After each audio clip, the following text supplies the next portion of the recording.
best breakdowns. You're in the right place. Welcome to Flamingo Fight Talk. I'm your host today, Kelby Cedarquist, and with me is Derek Schramm. How are you doing on this beautiful Sunday morning as we're live? I'm doing good. I'm just checking that we're live as always. I think I see it now. So I let me take a look. And yes, we are live. And again, I have messed up setting up the title. It just says "Welcome to our live show," which that's pretty nice and happy. So I guess I'm Well, okay with it. it's better But than 5 UFC ago.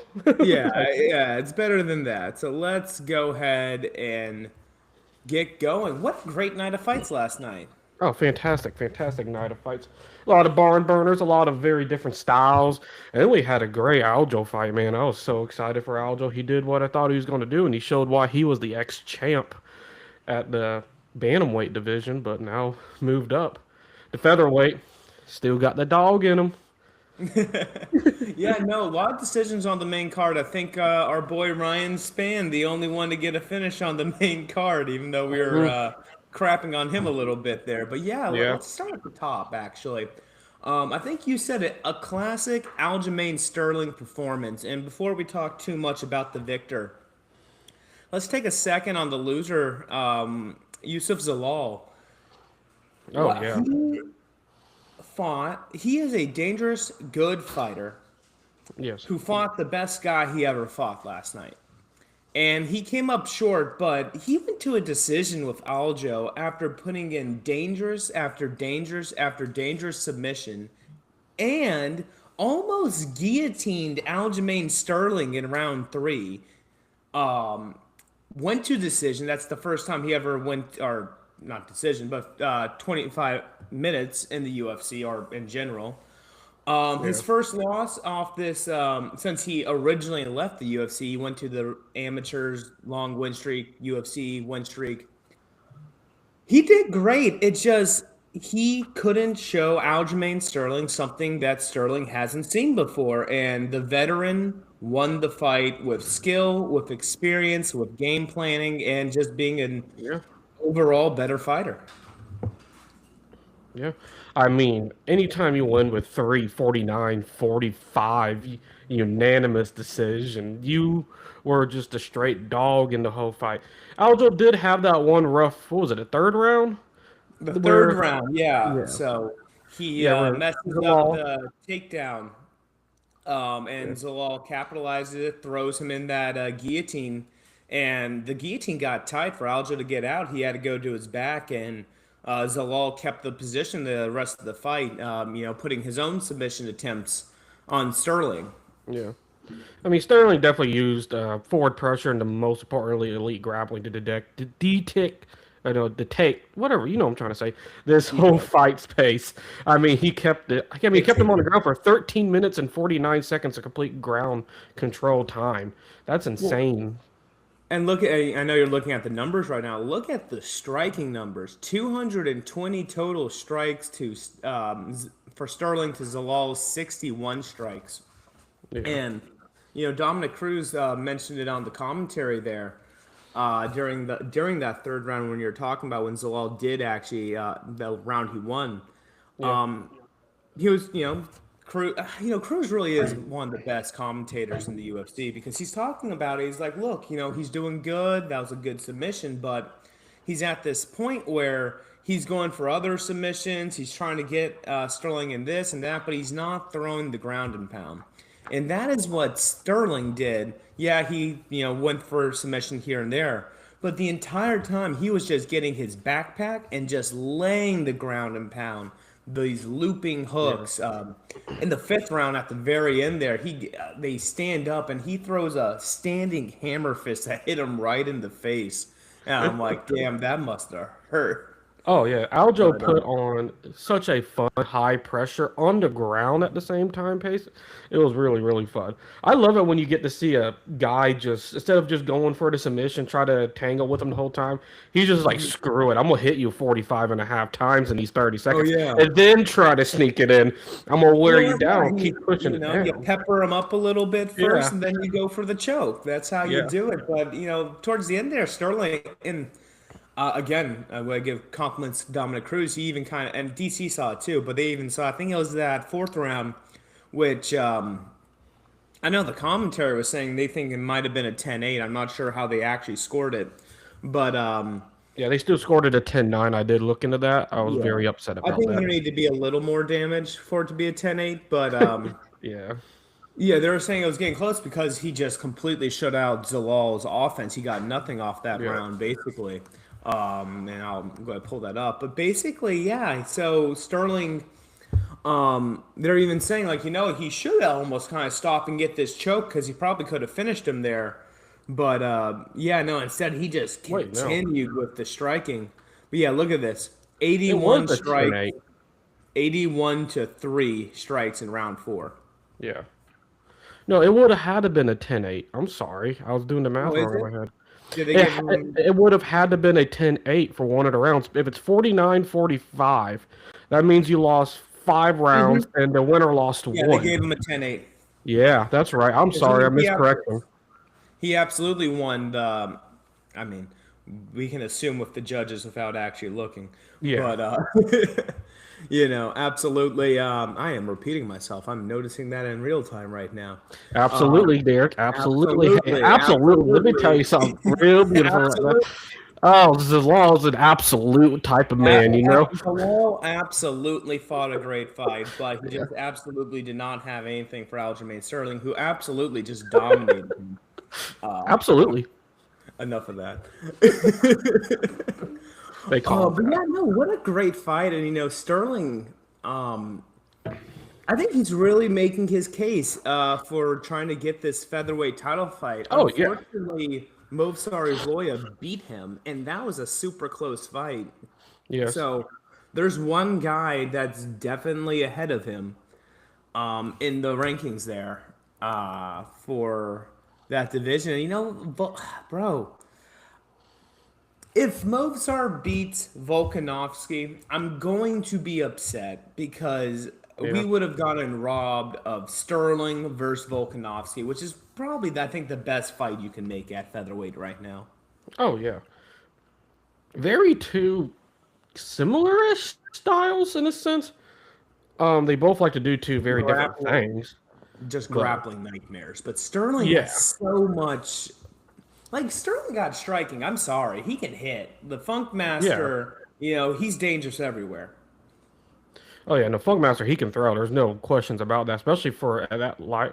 I'm actually glad he went up to a heavier division. It seemed like Yeah. some of those punches when they connect, it sounded like a dang baseball bat was hitting his head every now and then. I Yeah. mean, he's And got some real power at that he weight looks class. like he takes the hits better, too, right? Yeah, yeah, no, he's just more thick, more filled out. It And fits him really, really well. he's still absolutely the smaller guy in there. Like, he's a Yeah, lawless, so much beefier than him. I'm like, because I was looking, I'm like, damn, Sterling looks good. Like, when you're seeing them on the separate sides, like when the yeah, camera's only on them, and then right when round one starts and you see them both together, I'm looking at that, I'm like, ooh, Sterling is like smaller than him. And then yeah, like and Aljamain even said like Zalal's jab. He said in like the first thing he said in the post fight, probably he's like, yeah, that MFR hits just as hard as I remember. It's like take him down, and he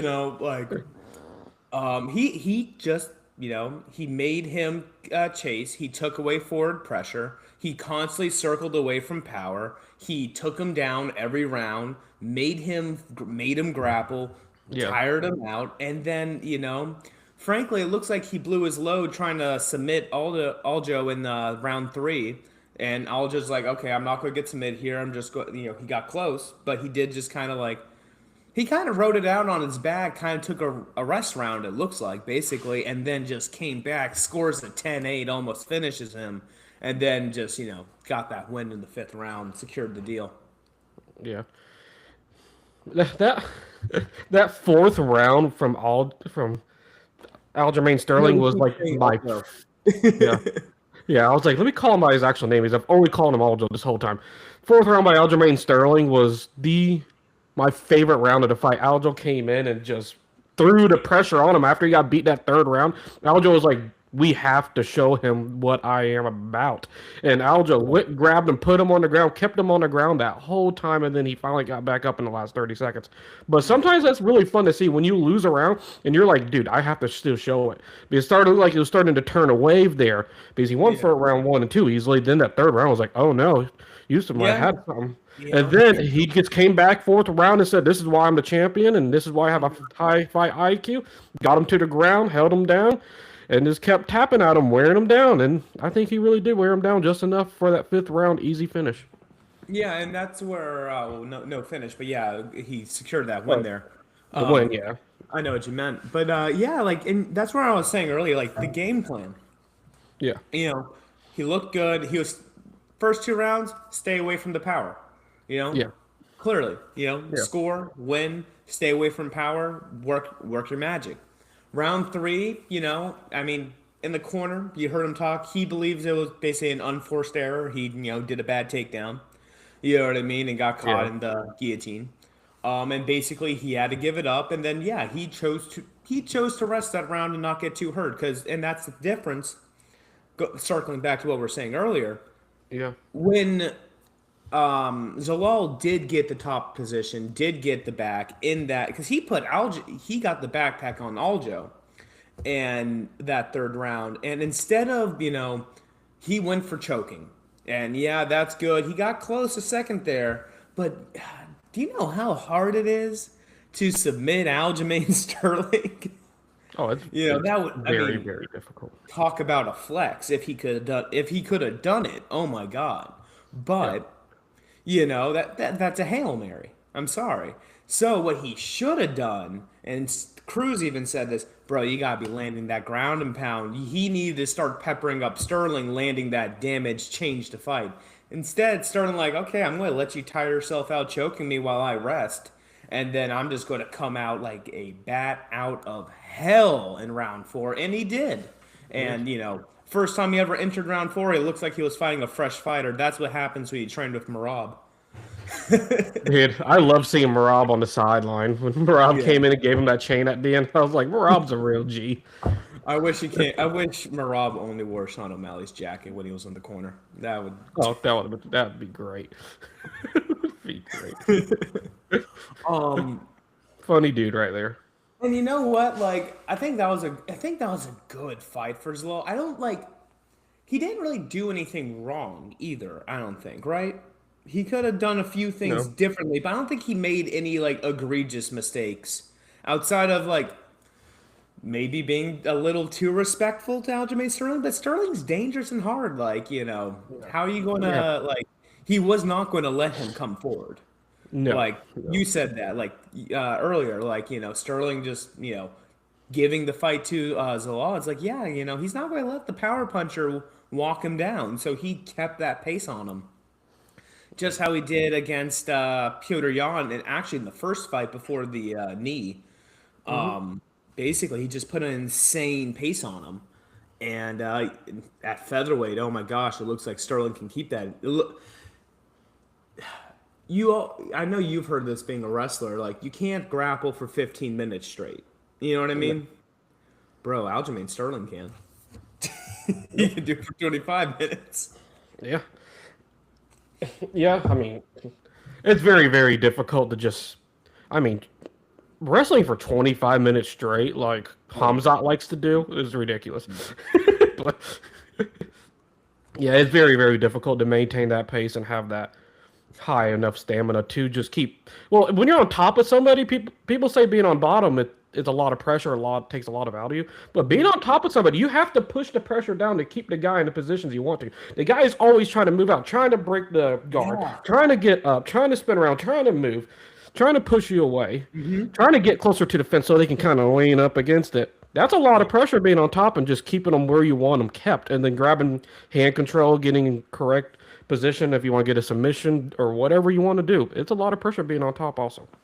Yeah, and when Zalal was trying to get Sterling in that triangle in round three, he kind of gets it locked up. What does Sterling do? He's like, okay, he just kind of postures up, Yeah. looks to the side, brings his shoulders up, because now, yeah, he straightens the spine so you get that structure. You're not now lifting the other guy. And now for Zalal to try to keep that, submission locked in, he's on his, upper back and shoulders, legs up in the air, trying to use his legs to pull a guy that has complete posture down, completely tiring him out there. And then that earlier with the guillotine, trying to squeeze those arms. So Yeah, build up all that muscle in the arms, build up all that muscle in the legs to not get the submission.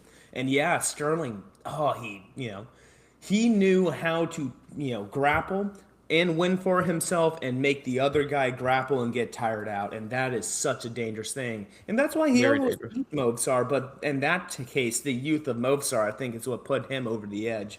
And I'd love to see them run it back. But Yeah, more importantly, I'd like to see Sterling versus Volkanovski if for whatever reason the Movsar's in front of him, deservedly.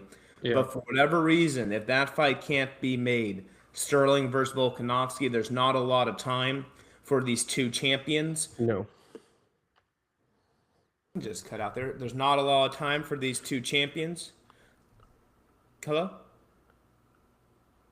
You there? I think we're back. All right. I don't know what happened. It looks good. Okay. Okay. I'm just going Eric to keep recording going. will continue on a new track. Okay, I'll have to look into that. Yep, let's keep going. I'm agree with you on that. That's the perfect fight to make after. Wow, I can hear myself through the. I can't hear you. So What? You can't hear me at all? I can hear you, but I'm not hearing a duplicate.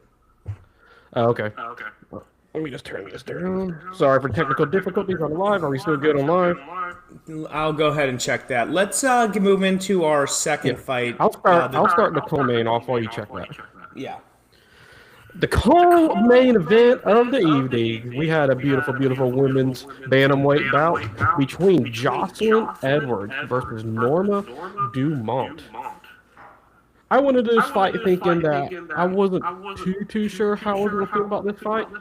I was really leaning towards Norma Dumont, but my gosh, Jocelyn Edwards secured a significant upset victory over the number 3 ranked Norma Dumont, positioning herself for a higher rank in the division. And I'm very, very excited to see what Jocelyn Edwards does. Hey, I see you. Hey, Kelby, we're hearing an Yeah. echo on you. Huh? We're hearing an echo on you. How about you go ahead and disconnect and reconnect your mic and see if that Okay. helps. But yeah, so Jocelyn Edwards versus Norma Dumont. I don't know exactly where Kelby was with that, but that fight, another decision. And the women's bantamweight division is, it's a tough kind of place to make a name for yourself these days. There's not a ton of interest in it. But this was a good fight. This was a top fight. And yeah, Jocelyn Edwards just kind of like, putting on the business to get the win over Norma Dumont there. Let's go over to the UFC's website so I can pull up the scorecards. Kelby, are you still hearing yourself echo? No, not at all. All right, I no, don't I hear hear it. Oh, you do hear it? Yeah. All right. Let's. Hey, I mean, if you want to cut the live here and we just have this as a separate, just the main fight video. All right, you know what? That's a good idea. Some technical difficulties going to make us cut this short, but that was our Aljamain Sterling, Yusuf Zalal live chat review. So we're going to go ahead and cut it here and try to fix these technical difficulties before we get going. Thank you for watching. Peace.